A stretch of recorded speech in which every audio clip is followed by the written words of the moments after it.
Ladies and gentlemen, can I please have your attention? I've just been handed an urgent and horrifying news story. And I need all of you to stop what you're doing and listen.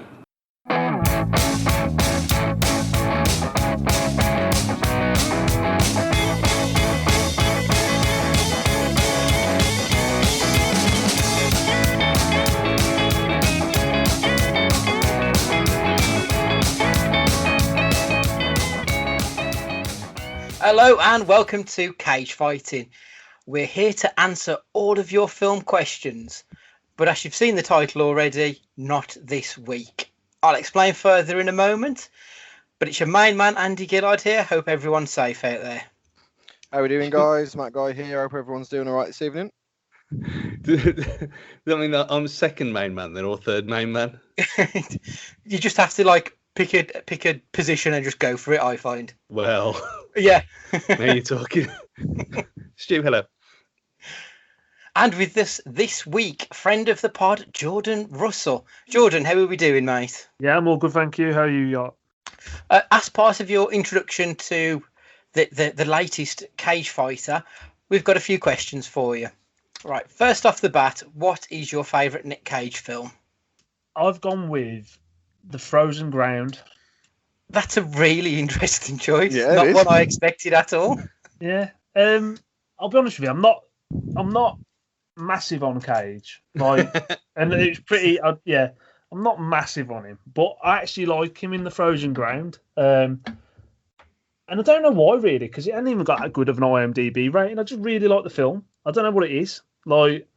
Obviously he's for people who haven't seen it, he basically gets accused of raping innocent. He gets found not guilty, or at least he's innocent of raping Vanessa Ann Hudgens, if that's her name. Then all of a sudden, just all unravels, and actually he's a bit of a dirty pedo on it all, and he gets caught. I don't know. I just really like that film with Nicolas Cage in, and obviously 50 Cent comes in and makes the film even better as the pimp. I mean, looking at that cast list, we've got Nick Cage, 50 Cent, as you mentioned, Dean Norris from Breaking Bad, and John Cusack returns. Another crazy bastard, John Cusack. So I imagine that would be quite high on the crazy list when we finally get round to looking at that one. So the second question: are we going sweet, salted, or no popcorn at the cinema? If I did go with popcorn, often salted, but good man. I'm not a massive popcorn fan at the cinema, and the reason why is I just think people are just fucking loud with it, aren't they? People find yes. It does make the right answer.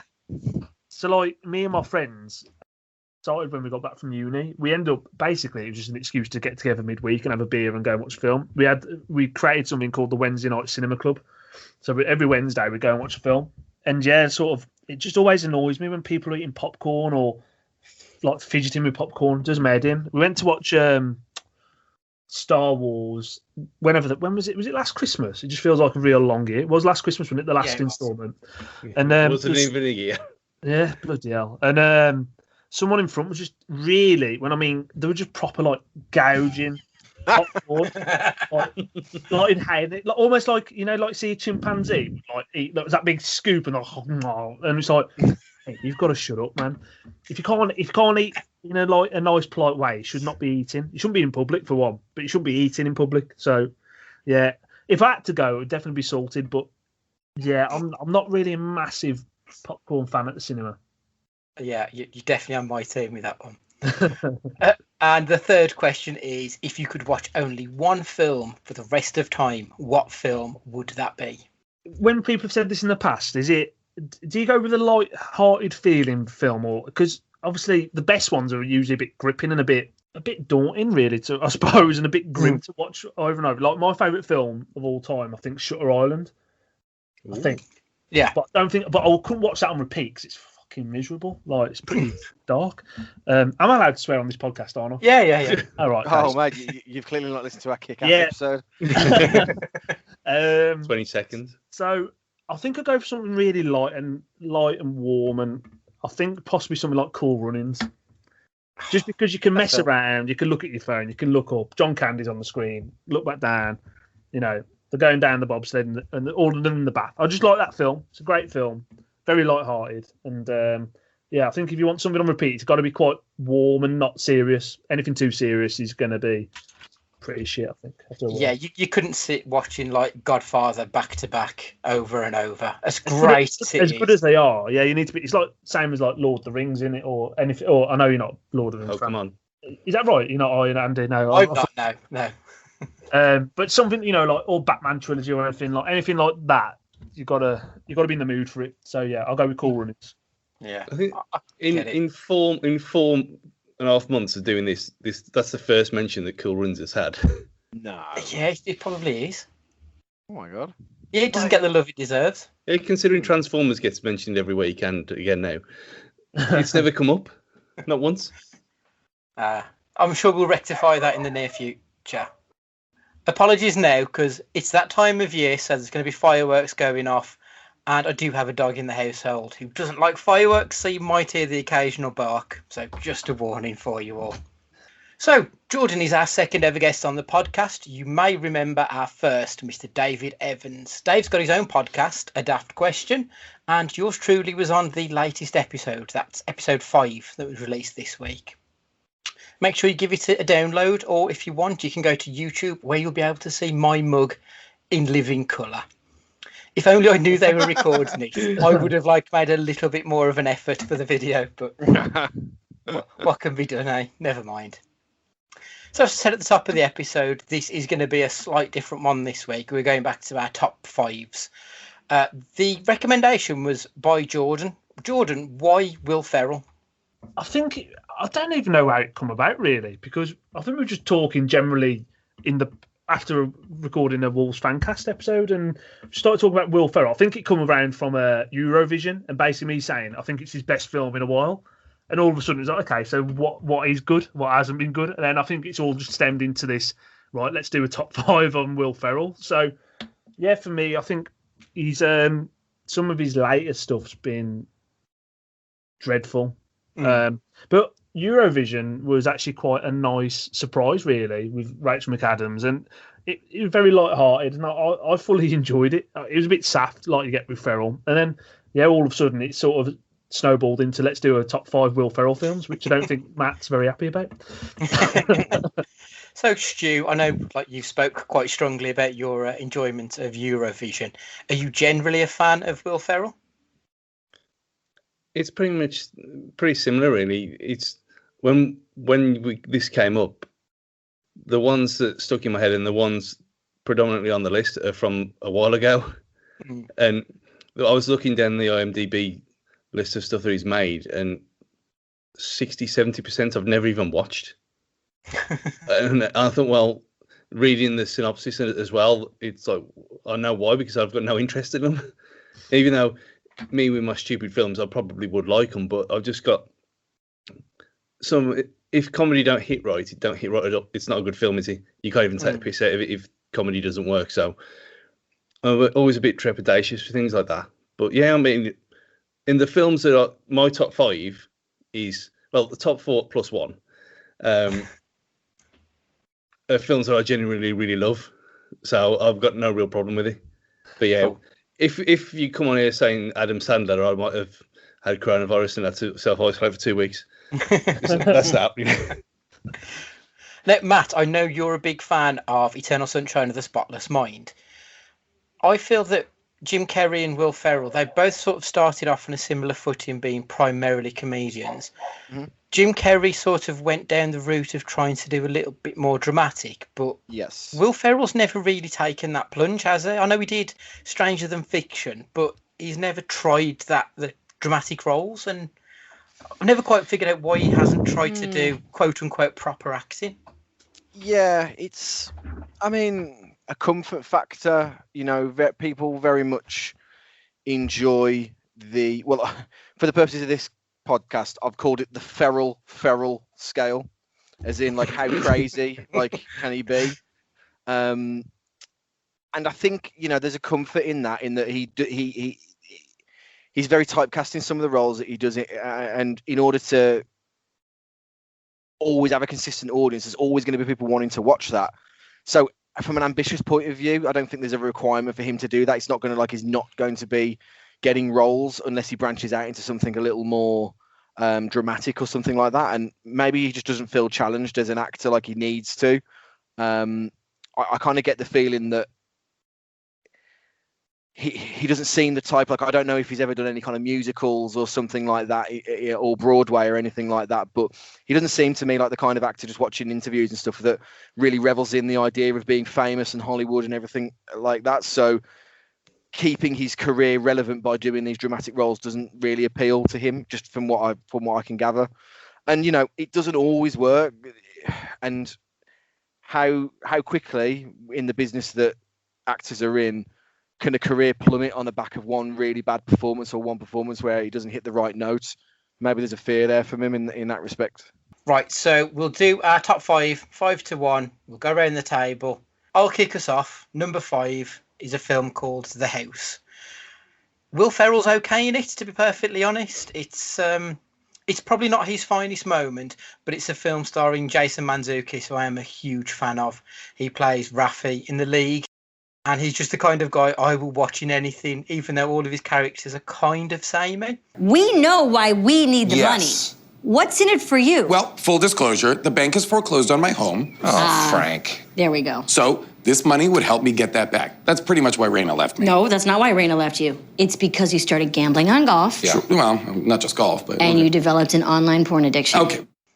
So I really enjoyed it for the other people in the film. Amy Poehler's also in it, and I love Amy Poehler, obviously, of Parks and Rec fame. So my 5th place is a film called The House.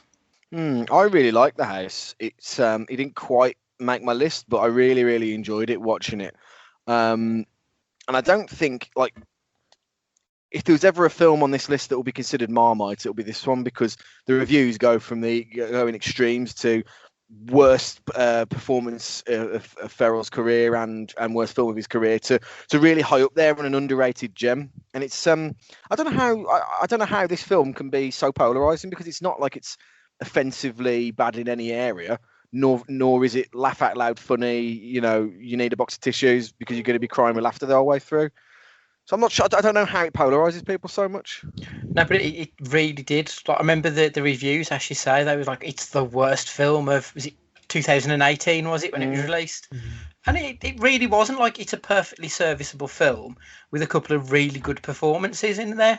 So Matt, what's your 5th position? My 5th position, I don't think we'll get to talk about because I think Stu will have it further up the list, is Eurovision. So presumably Stu has that. Stu, am I guessing correctly? It could feature mine higher than 5, yes. Right, we'll talk about it when we get to it then. Right. So Stu, what's your 5th? My 5th one stars Sean William Scott, so it's old school. Yeah, good film. That was in contention for my 5th place as well. Yeah, as well, my 5th as well. It was close. Oh, so I thought this one was a guarantee that it would be higher on other people's, but mainly because of other people in the film rather than him. But I think watching it now is more impactful than watching it at the time, especially considering how old we are now. And it's very much a rediscover your youth and kind of hold on to it the best you can kind of situation. And I think I watched it about 5 years ago, something like that. And after already been a dad for 4 years and married for 5, and at that point it's like, I don't know exactly where they're coming from in this situation. Obviously, she hadn't gone sleeping around with other people, which was what led to the start of it. But I just really liked the film. I thought everyone in it now, like every single one on this list, they're all silly in their own way, and it's just one of the things that I can relate to more now than when I watched it first time. So it sneaks in at number 5 for me. I liked in that film the Dan band who make their appearance. They've been in a few different films. They're in The Hangover and Starsky and Hutch doing sexually charged versions of songs. And I really like that bit. I thought that was really funny. And he plays Frank the Tank, if I remember correctly. That's the character name. He very much steals the show in that film, I thought. Yeah, I think he's the best. I think he steals the film. I do think it's It's a bit of a cameo, but he's very, very good in it. And the much missed, well, she's dead, but Alicia Cuthbert from 24. Yeah, you just don't see her anymore, do She's you? dead. No, she might as well be, but Right. she just disappeared. Like Eliza Dushku and all the others. I think she was like my first film crush, like proper, like in The Girl Next Door. Just like, Oh, what a film! Yeah, fantastic. Oh, there's a question for a question cast in future. Is your first film crush? Yeah, mind you, I feel I want to reveal on the show now. My first ever crush was from TV, and it was. Do you remember Katie Hill from Blue Peter? Yes. Don't remember Katie Hill with those thigh highs? He's too old, remember? Oh yeah, sorry. You're put more John Noakes that area. Not John Noakes. I would have been Anthea the Body Turner. That would have been my the Body Turner. That would have been my level. George, what's your number 5? So I've gone with Talladega Nights. Stu's list again. Right, okay. Make a line as well, to be fair. In the 4th spot on mine. Cool. One down. So, back to mine then. Blades of Glory. That could have made mine. It's such a good film. I think that film is superb. Again, not so much for Will Ferrell. I love Amy Poehler and Will Arnett in it, playing the brother and sister combo. They're the bad guys in the film. And they're playing brother and sister, but in real life they were married at the time. So there was this horrible subtext of some kind of incestual relationship played to perfection.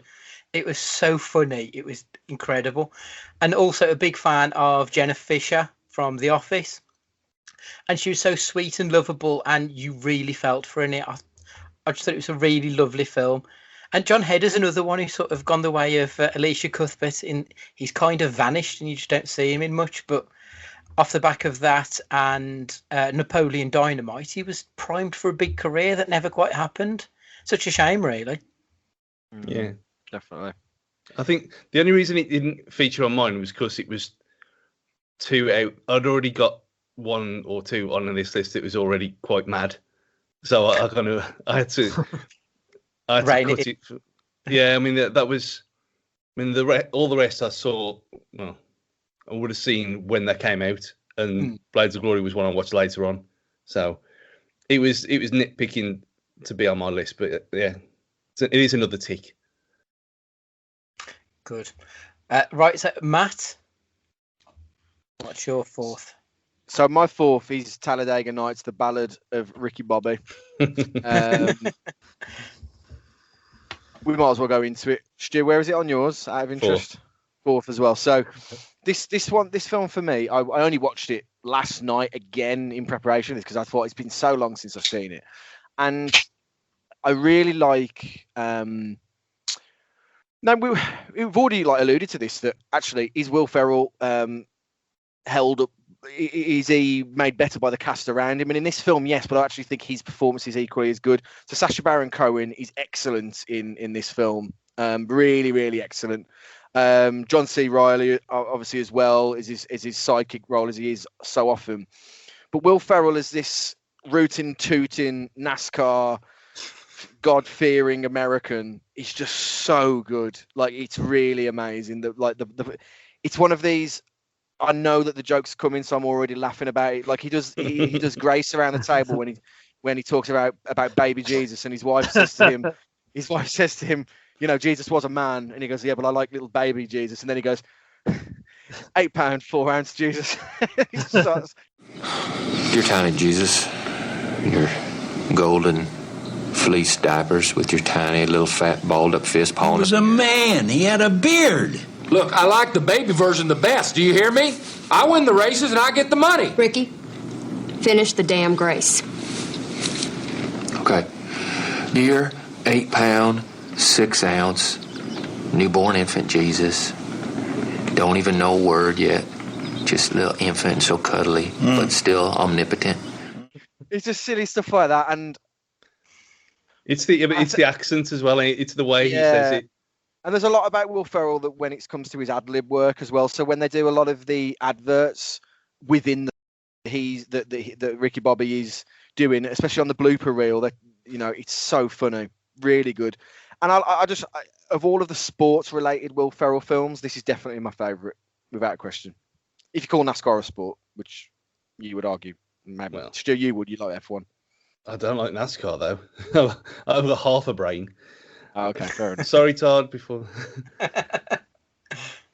Yeah, obviously I like F1, and obviously with Sacha Baron Cohen, Jean Giroux or something like that? John Gerard, wasn't it? Yeah, it's been a while since I was, but yeah, the whole thing. I mean, obviously I love motorsport anyway, and I've said that numerous times on here and Fancast, but yeah, it's a bit like when we've talked about football films and authenticity and stuff in the past, and this, you could imagine this being real.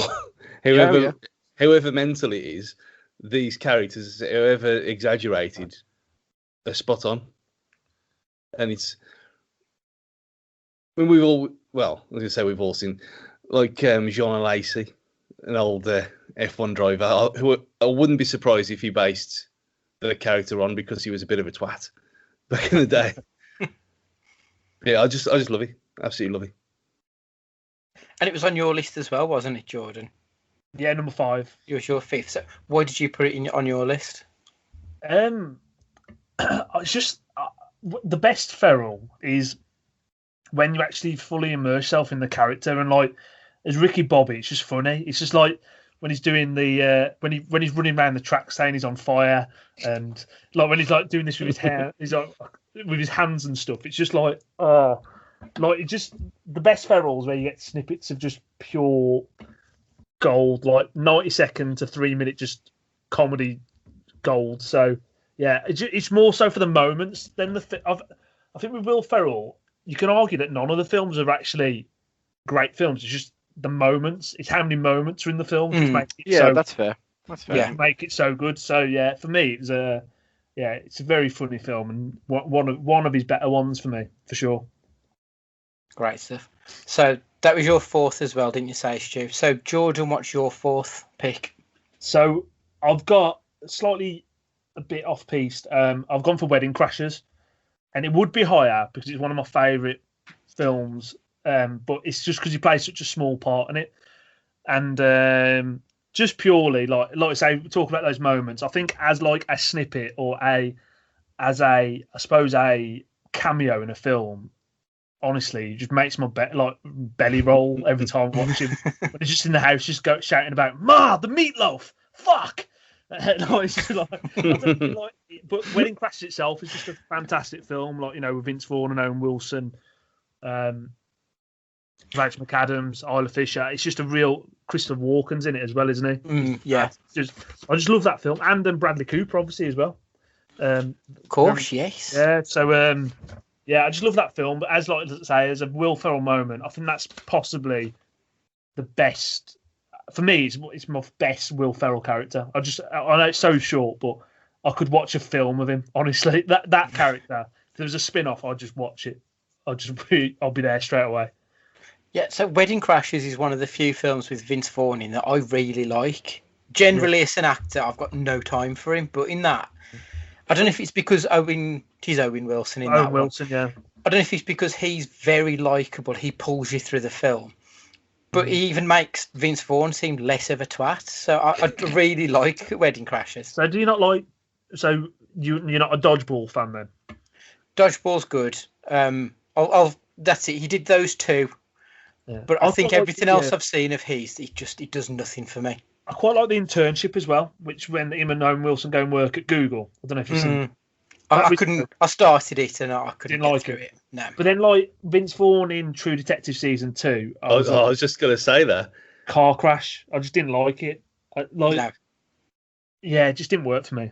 No. It just didn't work. I quit that after 35 minutes. I was like, right near the end of the first episode, I see shit. Turned it off, and that was it. Done. Did anybody see the breakup with Vince Vaughn and Jennifer Aniston? What did you think? I quite liked it. I had no time for it. I think my problem is the trailer for it sold a different film. Okay. The trailer was quite a snippy back and forth, and it wasn't that at all. It was a lot more in depth. And in retrospect, I think if I'd watched it now, I'd probably appreciate it more. But seeing it at the time, it wasn't what I wanted to see. So it just died for me. It's interesting. Sorry, GT. Go on. I was going to say, this is why you shouldn't watch trailers anymore. Just don't do it. Just read what it's vaguely about, and then just go in blind. It's the best way to be. You're probably not wrong, to be honest. The other thing I do like with Vince Vaughn, which is very, very early Vince Vaughn. Have you ever seen Swingers with Jon Favreau? Yes. That film's a classic. And again, I think it might be because Vince Vaughn plays a twat in it. So it's sort of like, that's what I expect him to be. He's just a dick. So it kind of works for me. He's good in Fighting with My Family, but he's only a bit part player in that, isn't he, to be fair? Yeah. He plays a dick in that as well, doesn't he? Yeah, he does. He's just got form for it, I think. So my third place, and I changed it with the second place, and then I've changed it back. My third place is Anchorman, and that features higher in others. Okay, we'll come to that one shortly. Then, so on to yourself, Matt. My third place is Anchorman as well. Funnily enough, it's not. Well, we'll move on to it, but it's not up there for me as the best Will Ferrell film, which I think it will be for maybe Jordan, perhaps. So, Stu, number 3 for yourself. Anchorman. Jordan? No, it's number 2 for me. So number 3, I've got Step Brothers. I was expecting that to feature on at least Stu's list, but I'm guessing No. It's on there. It's on my list, but it's to and fro between the two. So I'm happy to thrash out Step Brothers. Yeah, you go on with it, Matt. Well, for me, it's just another John C. Reilly, just double act. It's one of those where it's full of like the one-liners that you can discuss and you can laugh at, and it's in a more childish role than a lot of the ones that he does. So my favourite Will Ferrell roles are probably like the more quite straight-laced ones, like Daddy's Home or the other guys or something like that. But in this, he gets to place like a man-child, and the fact that you see a scrotum on a drum kit is there is something that I need. And anytime there's a posh event on, it's the fucking Catalina wine mixer. That's the story. Do you know what I mean? Like, yeah, pow. Exactly. It's just got so many bits like that, and there's some really like spit your drink out funny moments in it as well, like the white dog shit and everything else. Some really, really excellent parts in it. So when I was working out my list for the 5th place, it was between The House, Step Brothers, and Old School. So to try and make my mind up, I thought I'll watch Step Brothers again. I only made an hour read, and I'm like, actually, this is awful. I just could not get with it. The only thing I laughed at was Catherine Hahn's character, who's married to Will Ferrell's brother. I can't remember his name. When she tries to seduce John C. Reilly on the doorstep, that really tickled me, but that was the only thing I laughed at. It just didn't do it for me. Come on, George, join the fight. Let's make it 2-1. Yeah, it's a great. For me, it's got so many moments again. When they make the boat, when they do the video in the restaurant about the rap on the boat. Oh my god, I forgot about that completely. Yeah. And they're saying about putting liquid nitrogen on a bee and it died and all this sort of stuff. It's like security, maintenance. It's just all this stuff. Hose. Yeah, so funny. Boats and hose, yeah, exactly that. And yeah, when they're doing the sleepwalking and there's just so many funny moments in it for me. And the white dog shit's up there as well. And he's just like, lick the white dog crap. Just screaming with his face so close to it. It's If you don't come over here and lick that white dog shit, I'm gonna plow into your nose with my fist. I am not licking any white dog shit. I'll lick the dog shit if you leave us alone. Dale, you're not licking dog shit, okay? Dude, they're kids. But it's just dog shit. It's ridiculous. Hello, how are you?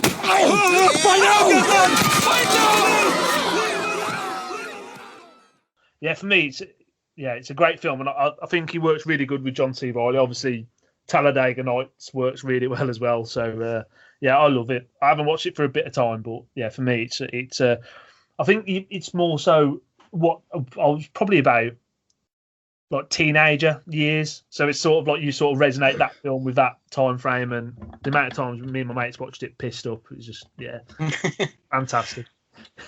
Yeah, I think. Sorry, Stu, carry on. I was going to say this is making me think that I've made an error here, putting Old School in place of Step Brothers, because I haven't seen it since I watched it the first time round, and I really don't think. Now we're talking about it now. I don't know why I've not watched it for a long time, and I think that's what I'm going to do in a minute when we finish doing this.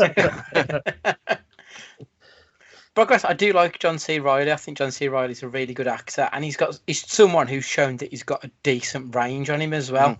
You know, he's very much. He could have been quite easily pigeonholed into this type of comedy, into this genre. But then you've seen him go on and do actual dramatic roles, and if I remember correctly, was he Oscar nominated or at least Golden Globe nominated a few years back? I think he's a very talented actor, and I think he deserves a little bit more respect than what he's given a lot of the time, to be honest. He don't take himself too seriously, does he? And I think that helps. Yeah, absolutely. But I never got round to watching the Holmes and Watson, which obviously is a Will Ferrell film. I'm assuming that appears on nobody's list because I've heard it was terrible. It's got like a 3.4, right? It's like it was like the worst. Yeah, IMDb showing at 3.8 at the moment. Yeah, I've never even watched it. Like I heard enough bad things about it to even not even give it a go. Yeah, I very nearly watched it just because the wrestler Braun Strowman was in it. And I thought I'm not paying £12 or whatever to go and see that shit just for a wrestler. Yeah, Matt, apparently, I think there must be a scene where they have a fight, and Strowman is who they're fighting against. Oh, okay. Oh, God. Yeah, in retrospect, I'm glad I didn't waste my money on that one.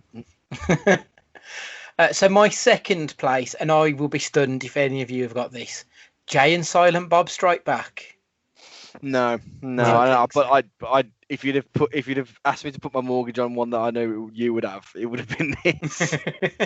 Yeah, I'm a massive fan of the View Ask universe, as it's known.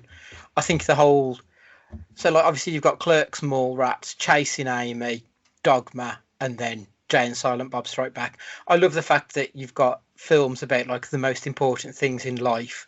Work, friendship, then it's about love, and then religion. And then you've got Jay and Silent Bob Strike Back, which is basically two stoners trying to cross America to stop a film being made. All the while they're being chased by Will Ferrell's character, who plays Marshall Willenholly. He doesn't really play the biggest part in the film. Obviously, it's about Jay and Silent Bob, so it's their adventure. So it's more to do with, I think, the fact that I love this film, and it speaks to me as like a, I think it was 2001, I think it was released. Wow. So I would have been 18. It would have been like the prime time for me to watch this film. It just resonates perfectly, that whole series. And as a kid who like grew up loving films, and then you see someone like Kevin Smith who went on and he sold his comic book collection to make his first film. So like it's just like a nerd done well, and I really appreciate when people do that. So Jay and Silent Bob Strike Back for me is up there as one of my favourites. It's not incredible by any stretch, but it's fun. And as Jordan said before, I saw it at the right time, and I think that's why it's there for me. Wasn't Jericho in the? There's been a sequel recently, isn't Jericho in it? Yes, he's in Jay and Silent Bob reboot. He's friends with Kevin Smith, so they've done each other's podcasts and stuff. And okay. Kevin Smith's appeared for AEW and whatnot. So yeah, he appears in that one. So it's the latest, which to be fair, that's also a really good film. I'd recommend anyone to sit through all of the View Ask Universe movies. They're wonderfully batshit, and because he's a pop culture geek, he knows how to talk about things that like really hit home if you're into your Star Wars and Jaws and everything like that. I have a horrifying admission. I've only seen Clerks out of any of them. My word. Clerks, to be fair, is probably the best one. Is High Fidelity is in that universe, is it? No. No, it's a different one. Jay and Silent Bob was the first one out of that whole universe I saw. Oh, wow. But there's so many like back references that you just wouldn't get if you hadn't seen them. That's what I mean. I think Goldie dragged me to it. more than likely it was one of Goldie or Dean who went with, and I don't know who Kevin Smith was. I don't know anything about because I wasn't really. You're talking 2001, so early days of IGN websites even existing. So yeah, and with them being more the comics than me, I was never, apart from Star Wars, that was my thing. But I was never like I am now about it all, with figures on the wall and all that kind of stuff. But yeah, that film got me into that whole Kevin Smith cult, so to speak. And then did the back catalogue when I knew about it, and then watched it again. And yeah, I agree. Superb. And really, that's why I love Ben Affleck. Like, I will forgive Ben Affleck any shit just because he was in Mallrats. I don't know why. It's just anyone who's connected to that thing, I feel quite protective of. So yeah, Batfleck is the best Batman, hands down. So Matt, what's your number 2? So my number 2 was Step Brothers. Was it? Yep, it was Step Brothers. So I believe what was yours, Jord? Anchorman's my number 2. Stu, what's your number 2? I've to and froed this for 2 weeks. So let's just say up until a few months ago, this would have been number 1. So it's Elf. I fully expected Elf to be your number 1, knowing what a Christmas geek you are. Yeah, it's okay. Do Elf and then we'll do Anchorman before we get to the final. Elf was I think I was. Out of all the Christmas films that you expect, like Home Alone and blah blah blah, I didn't see Elf until probably about 10 years ago. Unbelievably, I never watched it, and I know Lynn made a cameo appearance on this pod a few weeks ago on the comic book special. She was the one who loved Elf, and obviously still does. And she said, "You need to watch it." And so I thought, okay, I'll give it a go. And now every single year since then, it's the first Christmas film I've watched. Midway through November, put it on, and I just love it. It's just absolutely brilliant. It's just, and you've got Zooey Deschanel as well to look at, which is always good. But it's the man baby thing, it's the man child thing, which is what Will Ferrell's excellent at, and it's a role just no one else could do this. Well, maybe Jim Carrey, but it'd be completely different. But you can't see anyone else in the kind of warm idiot role, which is ironic being a Christmas film about the snow, as him in this. I just love it. I just absolutely love it. Yeah, knowing you as I do, I fully expected that to be your number 1. Unsurprisingly, I don't like it. Happy that's why. I don't like Zooey Deschanel. I find her whole gimmick really fucking annoying. She's the same in everything. The manic pixie bollocks. Nah, not for me. Is this like when you don't like Claudia Winkleman either? It's probably a similar thing. Just want to shake him and tell him to shut the fuck up. I want to shake Claudia Winkleman, but not in the way that you're talking about, Andy. That's for sure. To see if her hair really is that glossy.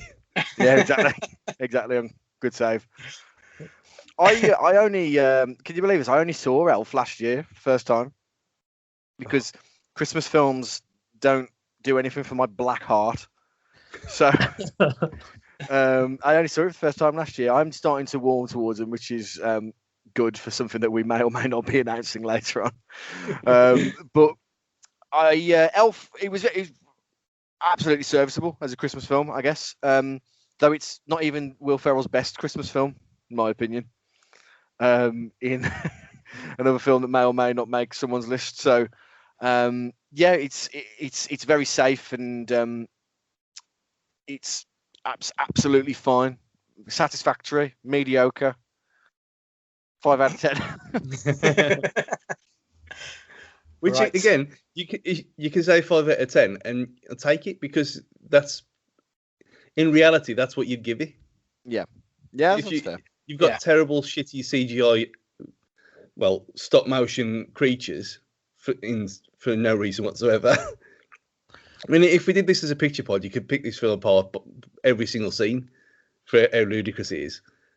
But it's just Christmas, and it's just nice. and you got James Caan as well, playing it absolutely straight as a die in that a role which you think you could be having a bit more fun with this, but he stays in role perfectly. It's just unbelievable.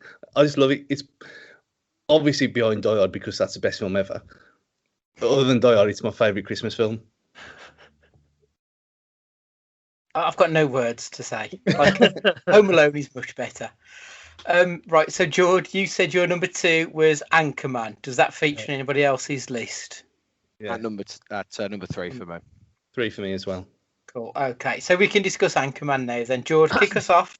Tell us why it's so damn good.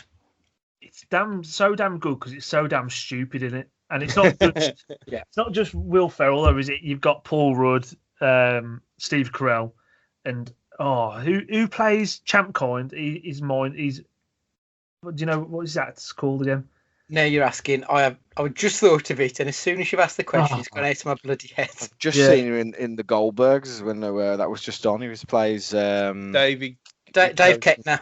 Yeah, and it's just and it's just so, like I said earlier, sort of moments with Will Ferrell films. I mean, Ron Burgundy's just an icon, isn't he? Some of the stuff that goes on that film is just so fucking hilarious.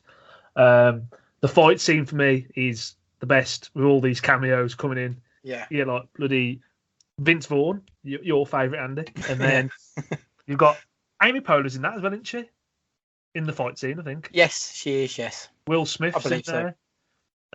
It's just mental. Danny Trejo as well. Danny Trejo, Machete Danny Trejo.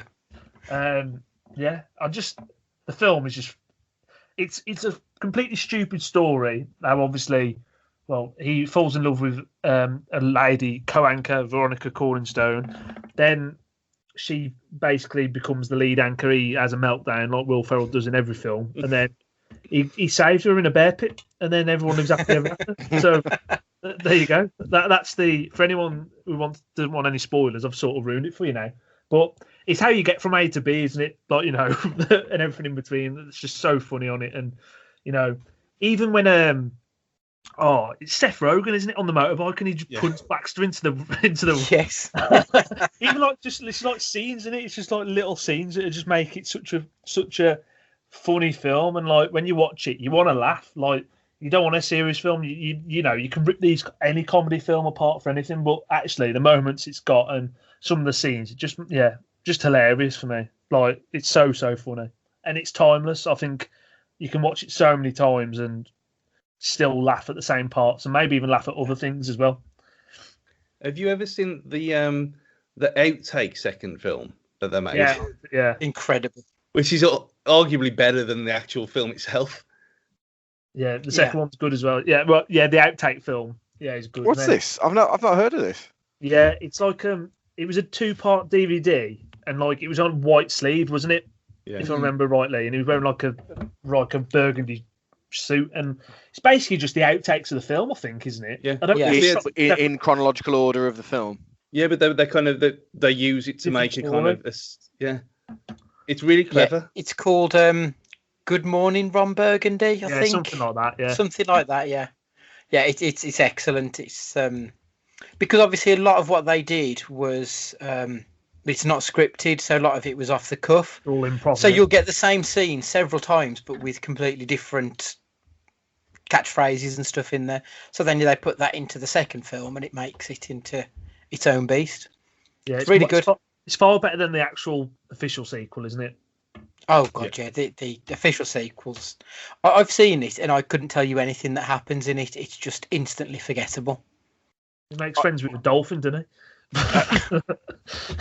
There's a few scenes in the second one that really made me howl with laughter, but as a piece, it's not fantastic. No, it's not. The funny one thing that makes me laugh every time I see it. So it's in my living room. Like, I've got Ron Burgundy's book, Get Me Off at the top, and the front cover. You normally get a quote from like an accomplished actor or something on your front cover as like a to sell it. It's just him saying, "I wrote a hell of a book."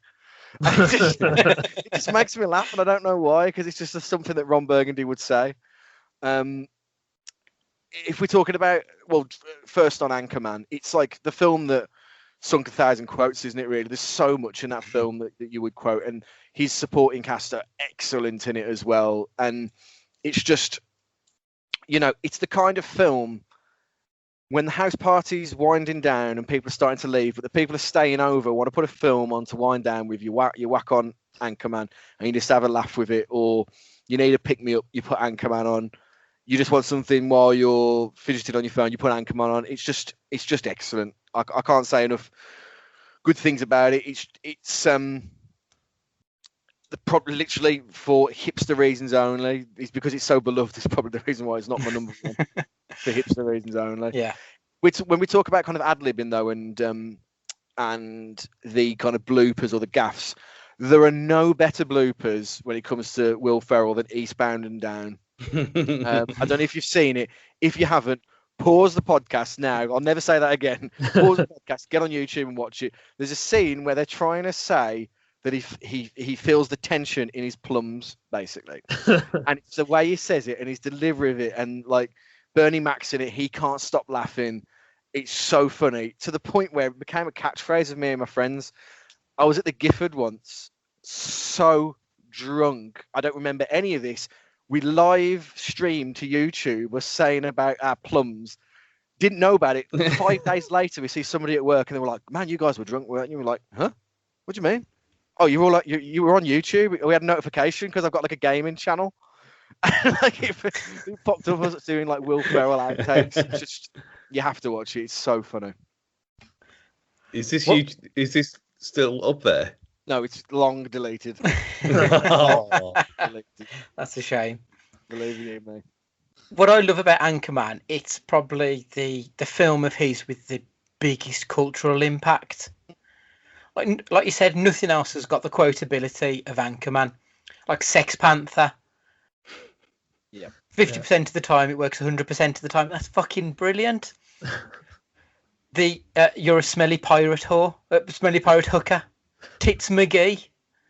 Like, I don't think Will Ferrell's got a film that has left that much of a mark, and that's before you even look at his co-stars. So you look at obviously Paul Rudd. People knew who Paul Rudd was before that film, but he didn't become like superstar Paul Rudd until after Anchorman.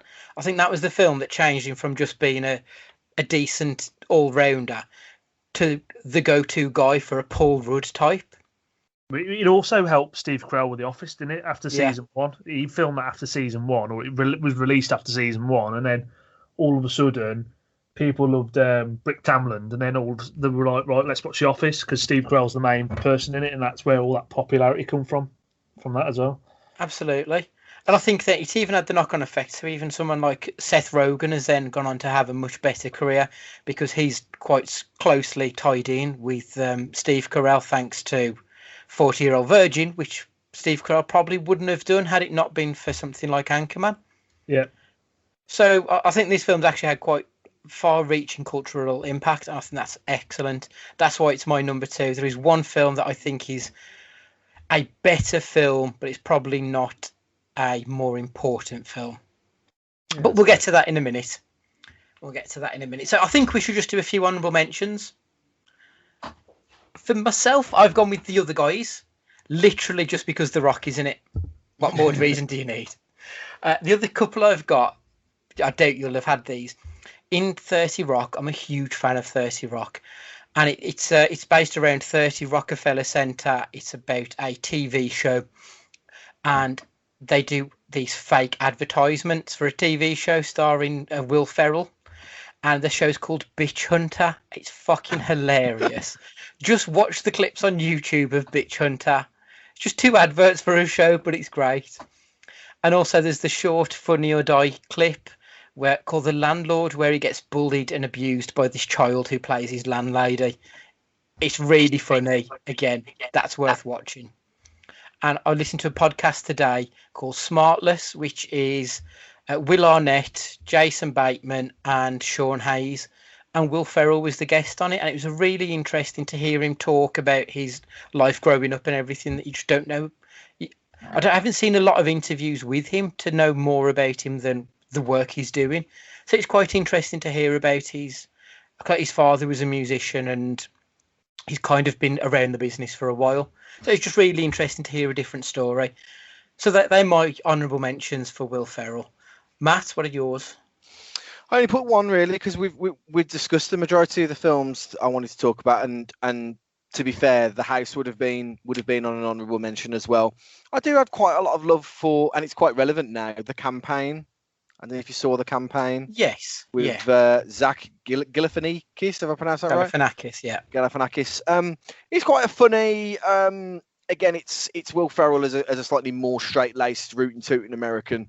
But there's it has a couple of like the shocking scenes that make you laugh, but they make you go at the same time. And it's quite a sweet in parts, and it's okay. It's not fantastic. I probably wouldn't watch it again. Before that 90 minutes I watched it, I enjoyed it, and it's a bit throwaway. But with obviously everything that's going on in the USA at the minute and the presidential elections, it's probably a good time to watch it just to see how the people will be manipulated into pretty much voting for anything.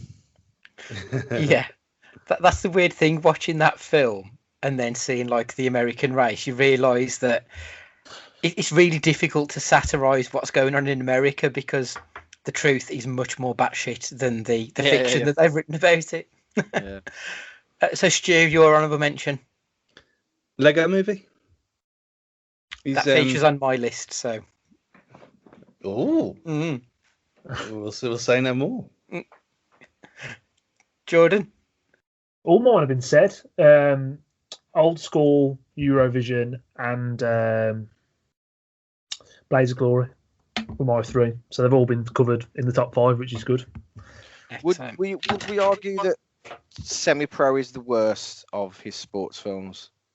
I've not seen it. It looked awful. No. My serious apologies. We're gonna have a proper Trump Biden debate about this, mate. I'm telling you. Lord above. You just cracked something here. Right. Do a quick rundown of our 5 to 2. So mine is The House, Blades of Glory, Anchorman, Jay and Silent Bob Strike Back.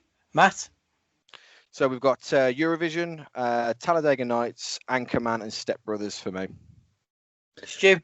Old School, Talladega Nights, Anchorman, and Elf. George? Talladega Nights, Wedding Crashers, Step Brothers, Anchorman. Okay. So my number 1, as is basically announced, is the Lego Movie. Does that feature on Matt or Stu's lists? No. No, because it's not the Batman Lego Movie, basically. I mean, the Batman Lego Movie is fucking like it had no reason to be good, but it was great. But that's another discussion for another part. But also, actually, the Lego Movie. I remember when it was announced, I thought this is going to be the drizzling shit, and it ended up being this fantastic, heartwarming, beautiful story. Like you don't sort of fully get the picture until right at the end of it, but it's such a rip-roaring adventure through this universe that you don't even realise what's going on. I think it's lovely. It's not the best Will Ferrell performance. He's in it fleetingly, really. He's the villain of the piece. But it's more about... I was going to call him Andy then, because I'm a big fan of Parks and Rec. Chris Pratt. It's about his character trying to get through the universe and make it all safe. But I just love the Lego Movie. It's something that I will quite happily sit and watch. I'm not a massive, I don't watch a lot of kids' films generally, but I think that's one that can be watched and rewatched many times, and it's always enjoyable. And it should have been terrible, but it was really, really funny in the end, and I just love it. I think it's probably the best all-round film of Will Ferrell's career, personally. Do you sing Everything Is Awesome to yourself at night?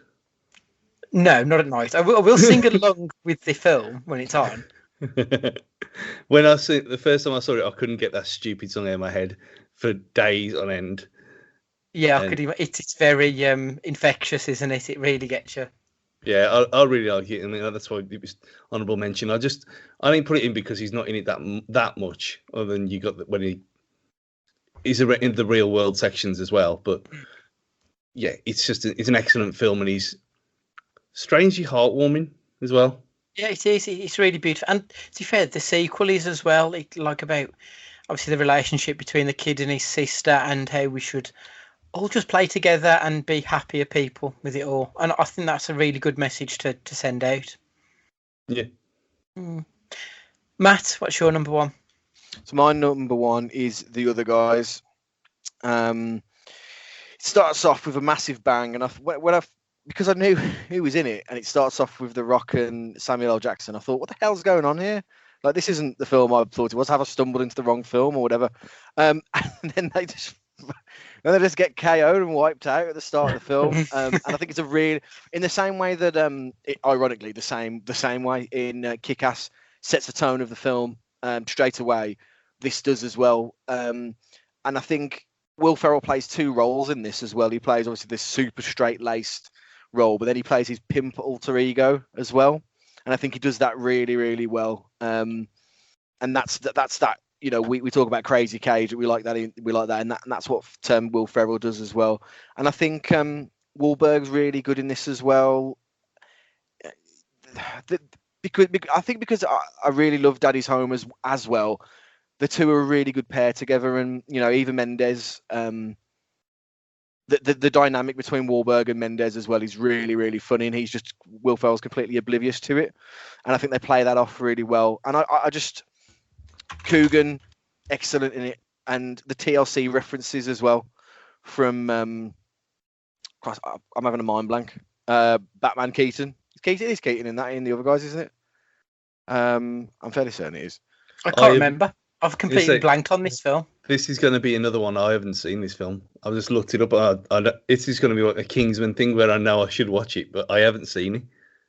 Oh yeah, look, trust me, like it is really excellent. But I think it's one of these. It has flew under the radar in some capacity, because it's not as abstract, I guess, as like Anchorman, or the role isn't quite as extreme or as unsubtle. So maybe that's why, you know, it hasn't quite got the fanfare that it should have. But it's really excellent, and it's my go-to if I'm going to watch a Ferrell film, and for that reason alone, it has to be number one. I think I need to revisit that film, because all I can remember about it is The Rock at the beginning. I'm not a massive fan of Marky Mark, so I don't watch a lot of Wahlberg movies generally. So I think you've sold me. I think I need to give that one a second chance, to be honest, Matt. Excellent. I think I can't believe we forgot about Daddy's Home as well. Both of them are really, really fun films. Well, it's funny. It's because when you were talking about Christmas films, I assumed that you had Daddy's Home too as your favourite Christmas film. No, it's going to be one of them where it's now going to be in the Christmas film rotation, which we'll get to later on. But yeah, it's another one. I watched both of. I watched the first one to watch the second one at Christmas time. So it felt natural, with tinsel and everything. And I've gone overboard this year because there's nothing else to spend any money. I've got 2 trees.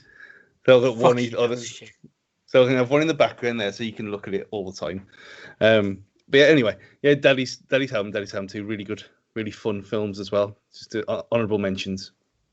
I've not seen either. I didn't even know about the first one until the second one was out, and I don't like Gibson, so I thought, fuck it, I'm not going to bother. Well, that was exactly the same thing, because I saw I know after the new Mel Gibson film that you've been sent the trailer for and you didn't like. Yeah. And I do like Walton Goggins. The film's Fat Man, if you haven't seen the trailer. Walton Goggins looks really good in it, but it's Mel Gibson in it. Yeah, he's got questionable views, and we all questionable. Yeah, I was the same. I hadn't heard of the first one at all until the trailer for the second one came out, and I thought, well, now I have to. So I watched them both back to back. So it's a good afternoon. Right. So what was your number one pick, Stu? Play Ya-Ya Ding Dong.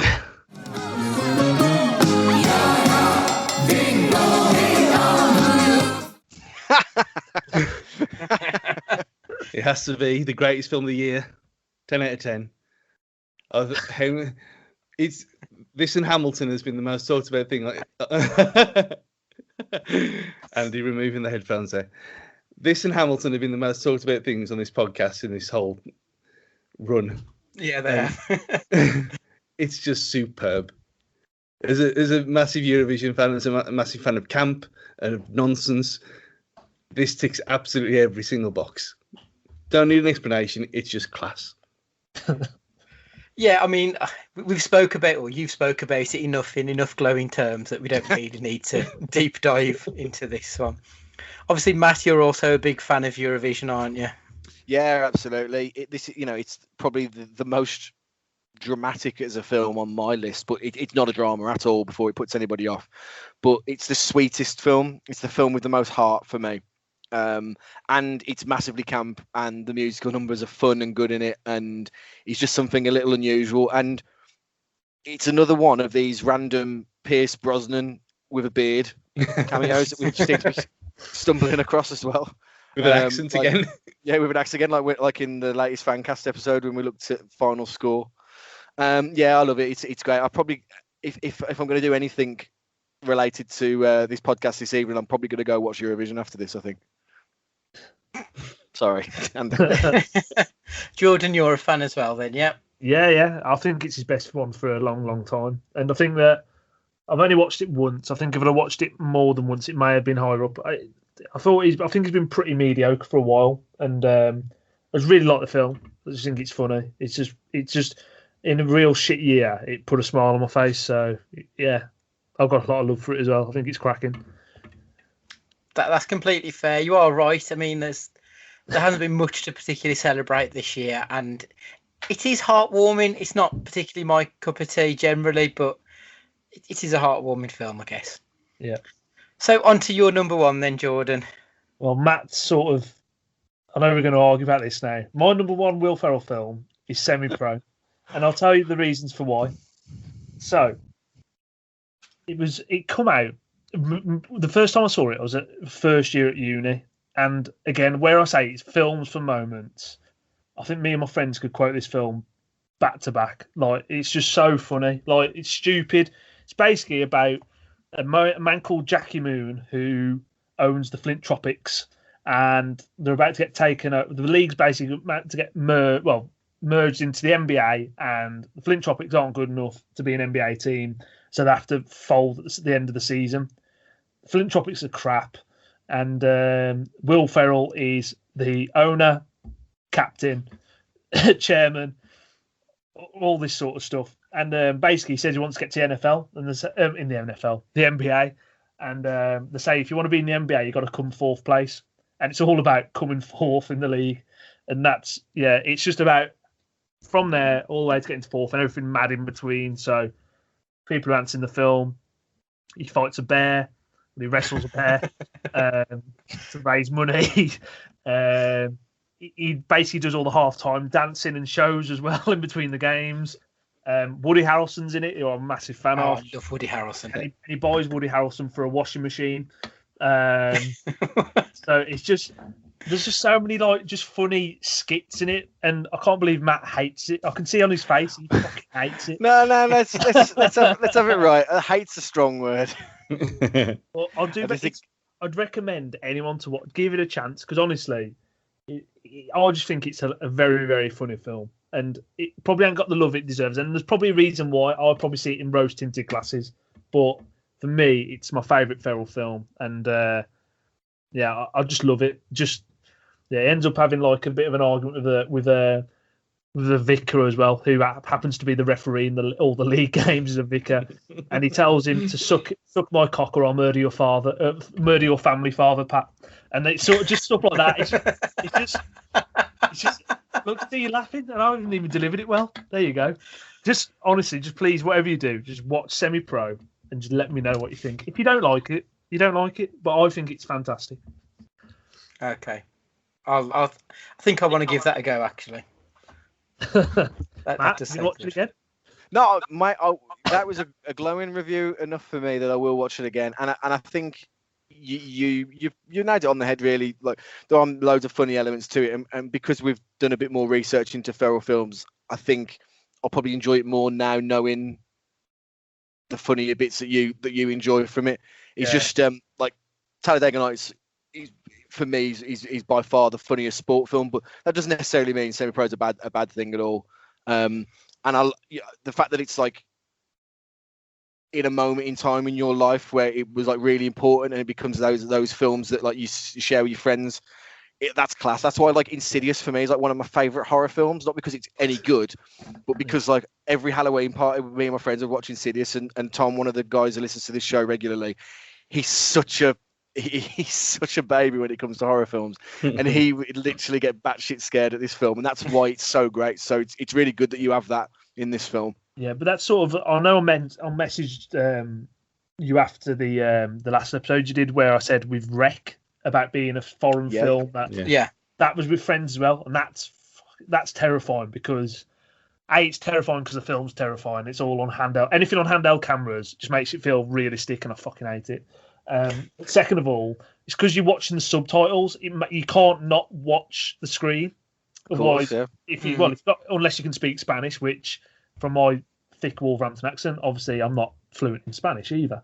So so you have to just concentrate. So you'd like to say films are very much moments with friends and family, aren't they? And that's why they resonate with you. And Semi-Pro for me is just class, just so good. Or Andy, who likes to watch his film alone, completely alone. Doesn't want to... Alone, in the dark, in silence, no affection. Unless it's actual horror films where you're too scared and you have to have the lights on in the daytime. Oh, but that's only ones which seem to be recorded via laptops. So that's literally only Unfriended and Host. That seems to be my horror kink almost. It just fucks me up. So that is us done for this week. And it's really interesting that Matt brought up Insidious there, because our next two films for the Picture Pod, one of them is Insidious Light, I'd say, as we're going to be watching a film called Pay the Ghost. Insidious Shite. Yeah, that does sum it up. We're going to be watching Pay the Ghost for our Halloween episode, and we're also going to be watching a film called Mom and Dad from 2017. Please watch Mom and Dad from 2017. Yes. I know I wanted you to watch Left Behind because it was the worst, but this is genuinely a really fun film. It's technically a horror, but it's not horrific. It's just great fun. So if you're going to watch one film in the next fortnight, or next week, make sure you watch Mom and Dad.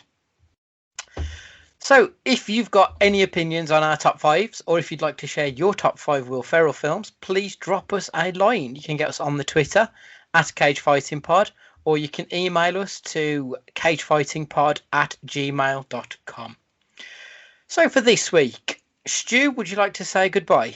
The elves went too far. Goodbye. Matt, would you like to say goodbye? Before I get out my yah-yah ding-dong, goodbye. And Jordan, thanks a lot for joining us this week. And would you like to say goodbye? Ta-ra. And from me, as it's Mental Health Month, more now than ever, please be excellent to each other. From the entire Channel 4 News team, I'm Veronica Corningstone. And I'm Ron Burgundy. Go fuck yourself, San Diego. Ah!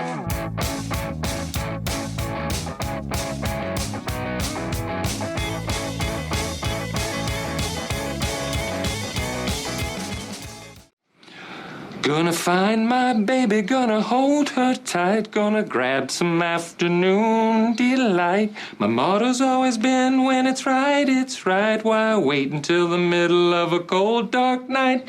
When everything's a little clearer in the light of day. And we know the night is always gonna be there anyway.